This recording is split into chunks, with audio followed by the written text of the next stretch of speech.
la jeunesse nigérienne chassera Areva et le président.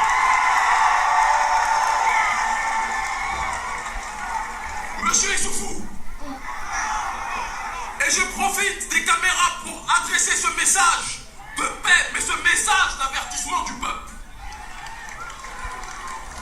Monsieur le Président, vous êtes à la tête d'un des pays les plus riches de la planète. Mais le peuple vit en dessous du seuil de pauvreté. Quand vous avez les ressources les plus puissantes, mais quand vous avez le peuple le plus pauvre, il y a deux choix. Soit vous faites ce qu'il faut pour que les ressources soient redistribuées pour le peuple, ou vous disparaissez avec les voleurs.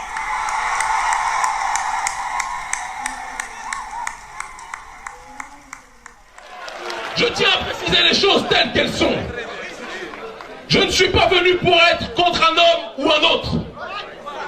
Issoufou fait partie de notre peuple. Je suis content quand Issoufou dirige la task force et fait tout pour qu'il y ait une monnaie unique ouest-africaine. Et il faut applaudir pour ça. Applaudissons, n'ayons pas peur. Mais, parce qu'il y a un mais, parce qu'il y a un gros mais. Il y a un adage qui dit toujours « Qui aime bien châtie bien ». Eh bien j'adore le président Issoufou. Et je vais donc lui dire les choses avec fermeté et froideur, mais fraternité. Qui ne peut pas dire que tu es contre le franc CFA, et encore tu le dis entre guillemets. Mais pendant que tu dis que tu es contre le franc CFA, tu laisses les bases militaires françaises venir en Niger encore aujourd'hui. Tu ne peux pas te dire que tu es contre le franc CFA, mais tu laisses Areva, ces voleurs d'Areva, piller nos ressources et rendre malade notre peuple aujourd'hui. C'est comme mon frère et aîné Idriss Déby, qui dit le franc CFA à bas, mais qui dit l'armée française en haut. Il arrive un moment où la chose que nous demandons à nos dirigeants, c'est la cohérence. Quand vous aimez une femme ou quand vous aimez un homme, ce ne sont pas les déclarations d'amour qui comptent, ce sont les actes.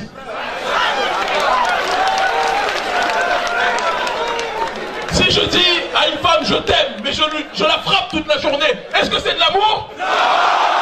Si je dis à une femme je l'aime, mais je vois des gens l'agresser et je passe en sifflant devant, est-ce que c'est de l'amour? Non. La femme la plus belle de l'humanité qui est Mama Africa, l'Afrique, la femme la plus belle, la plus puissante, la plus douce, la plus riche, est violée devant des gens qui prétendent l'aimer mais qui ne font rien pour elle. Alors je dis au président, qui est mon grand frère, qui est mon aîné, qui est notre aîné, grand frère, tu as une occasion historique de te rattraper après tant de déceptions.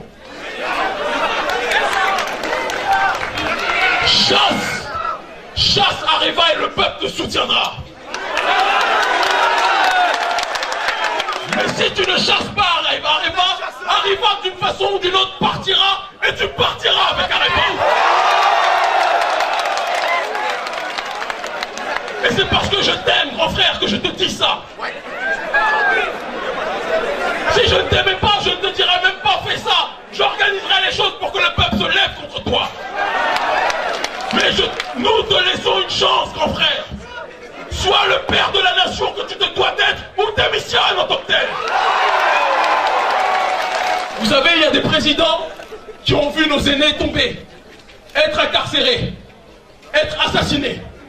Et donc certains présidents, même parfois quand ils aiment leur peuple, se disent « Si je fais ça, je vais me faire tuer ». Et le génie de l'impérialisme français, entendez bien ce que je vais dire, c'est très important. C'est d'avoir créé un climat d'insécurité de telle sorte que dès qu'un président commence à se rebeller contre l'impérialisme finance l'opposition.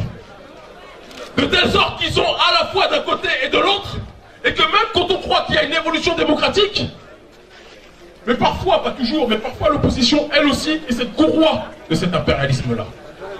Et donc, chacun des deux partis finit par croire qu'ils doivent soutenir la France ou ils seront assassinés. Mais nous sommes là pour prouver que ces histoires d'avoir peur de la France, ce ne sont que des mythes. J'ai été mis en prison sous Sarkozy. Est-ce que je suis mort? Non. J'ai été mis en prison sous Françoise Hollande. Est-ce que je suis mort? Non. J'ai été mis en prison sous maquillage sale de l'impérialisme Macky Sall. Est-ce que je suis mort? Non. Il faut que notre peuple tue la peur. Il faut que le peuple africain tue la peur. Nous n'avons pas à avoir peur de qui que ce soit. Est-ce que nous pouvons connaître des choses pires que ce que nous connaissons aujourd'hui? Est-ce que nous pouvons être plus pauvres que ce que nous sommes aujourd'hui? Est-ce que nous pouvons être plus opprimés que ce que nous sommes aujourd'hui? Je le dis et je le répète, dans la tradition africaine, la mort n'est qu'une étape. Alors arrêtons d'avoir peur de mourir parce que nous mourrons tous, mais mourons en ayant fait quelque chose pour défendre